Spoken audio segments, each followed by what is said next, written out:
that this film is extraordinary, and you had mentioned in your intro that this is a personal story, and I think that it's so clear that it is a personal story because of the way everything is expressed, and you do it with such beauty. And I know that, sorry, this is a very long question, that your background as a playwright, I'm curious about how you decided to tell the story cinematically, and if it always was in your head a film.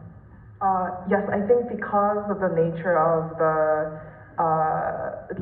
time and space in the film, where it is spanning 2 continents and three times in a woman's life.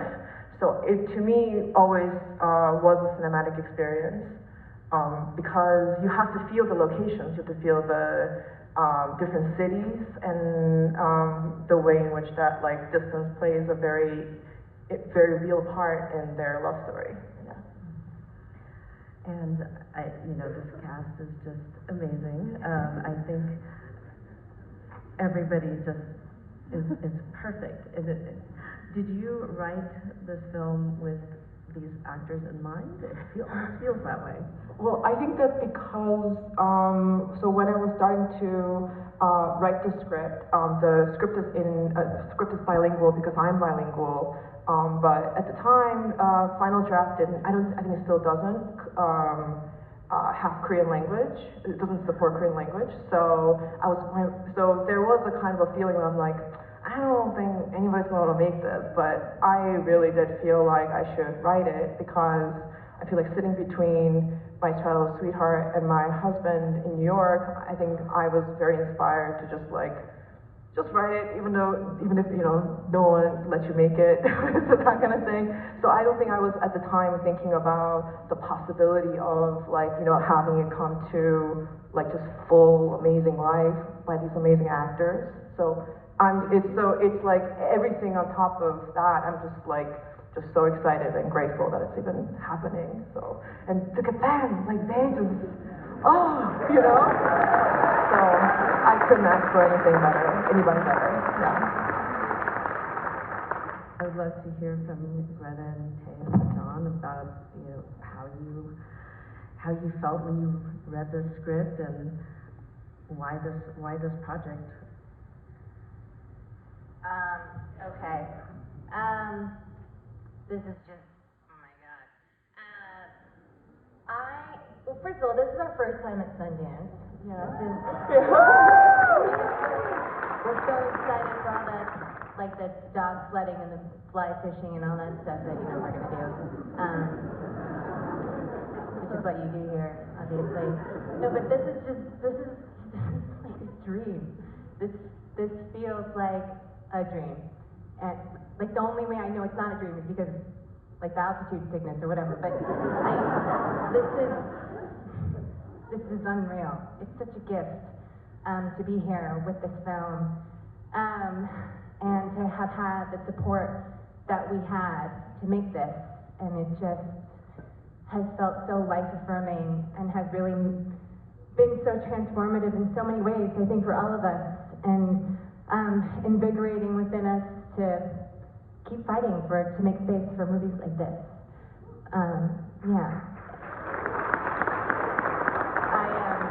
I remember reading the script, and I got the job 2 years ago on this exact day. Is that true?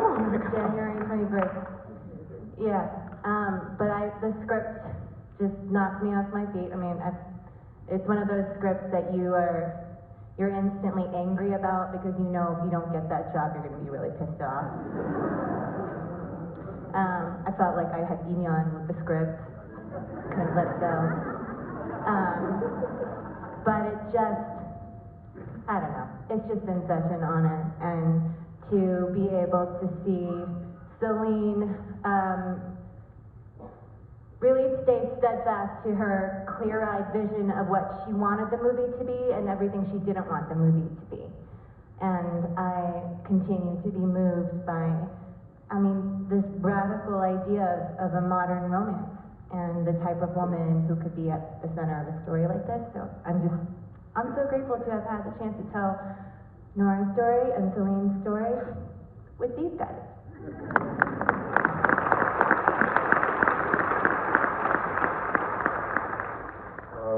What was the question again? I'm sorry. I'm so sorry.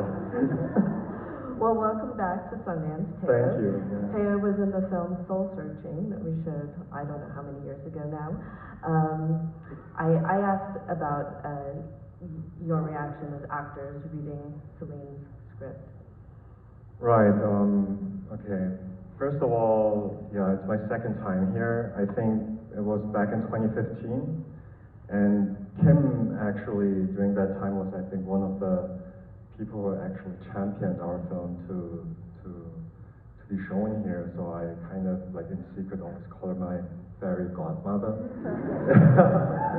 And yeah, I'm based in South Korea, so for me, the American market is still like pretty fresh and new and somewhat intimidating. And I feel very vulnerable, but I always wanted to find a project like this, a dream project that that explores a certain type of melancholy that I knew how to express, but I never found the right artist that can use me as an instrument. So it felt like exactly like that when I read the script. I was like, Jesus, I hope I get this. I hope I get this. And yeah, thank you. And he did. Yeah, and I still remember to this day, like yeah, the audition. I taped myself. I sent it in. Then a week later, we went on Zoom. And you know, usually like a so-called good Zoom meeting, I guess would like last like half an hour maybe, and we like go through the scenes. We zoomed for 3 hours, and she kept pushing me and she asked me like, try it like this, act it like that. So I took it as a good sign, and yeah, it really worked that day, right? So yeah, a week later I heard that I got it. So I was so grateful. Yeah.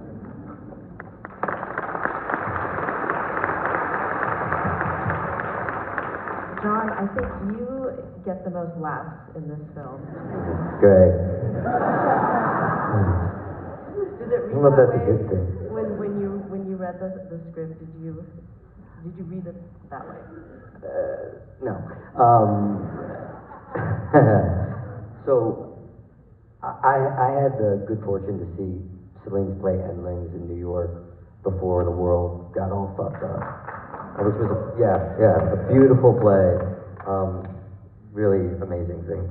And at that time, this was 2019, my manager sent me the script, and I fell in love because I won't go into all the reasons, but Arthur is very, very close to my life.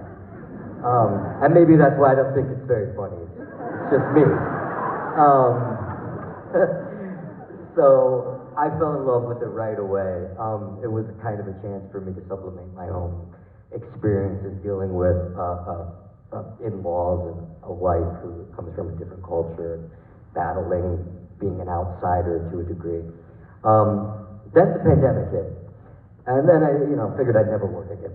And thankfully this stuck around, and my manager continued to fight for it. And when it did come back around, I got to meet Celine. And we had great discussion, and as the only two who live in New York, we actually got to get together and get to know each other before we got into this. And it was just exciting to see it all come together. It's really, I think what's most exciting, besides my own personal connection to this story, is to see a new female filmmaker who has such a specific and interesting voice.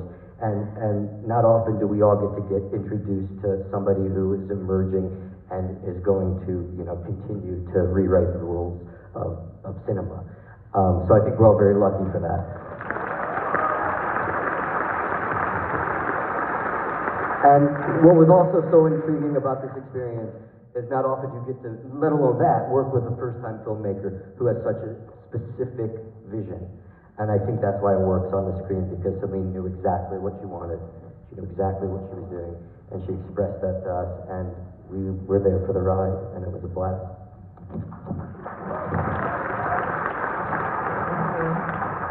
I want to take a couple of questions from the audience.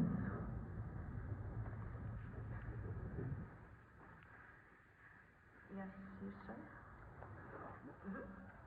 How tempting was it to have Hae Song and Nora kiss at the end? Oh, I always knew that they weren't going to. Yeah.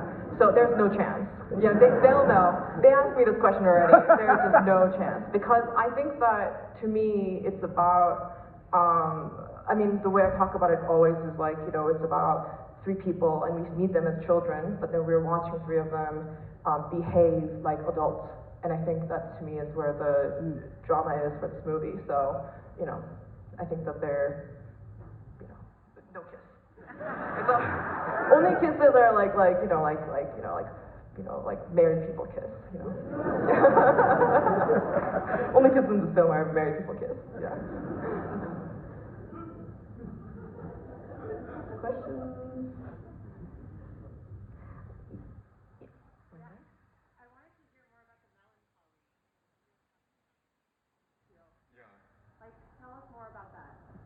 The question is, she wants to hear more about the melancholy that She Teo wants to know about your depression. What specifically would you like to know, though? Because it's such a... Lie down. Right? I felt like you did such a good job of the yearning and creating that wanting, and it was about that like space in between of like not being able to have it. And at the end, when you both really wanted to kiss, I just felt like you played that role so well. Yeah. Oh, thank you. Okay. Even though I play like a very conventional Korean man, I'm also a kyopo, and for those of you who don't know what that word means, it's a specific term that Koreans use for Koreans born and raised abroad. And I was born and raised in Europe, and I moved to South Korea in my late 20s. So in my life, there was always kind of a feeling of displacement, and therefore there was always kind of like a underlying current of sadness and melancholy in my life. Not in a sad way, not in a depressing way, but just it was always there, and I couldn't really always pinpoint it. And I think one of the reasons why I became an actor is because I don't know how to express this, and so that's why I'm also so grateful that Celine wrote this, because I could express it in this character in a different context. So yeah. Does that kind of answer your question? Okay. Unfortunately, we have to wrap up, but I want to just ask you, Celine, any last words? Thank you guys for watching the movie. Thank you for being here. It means a lot to me. Woo!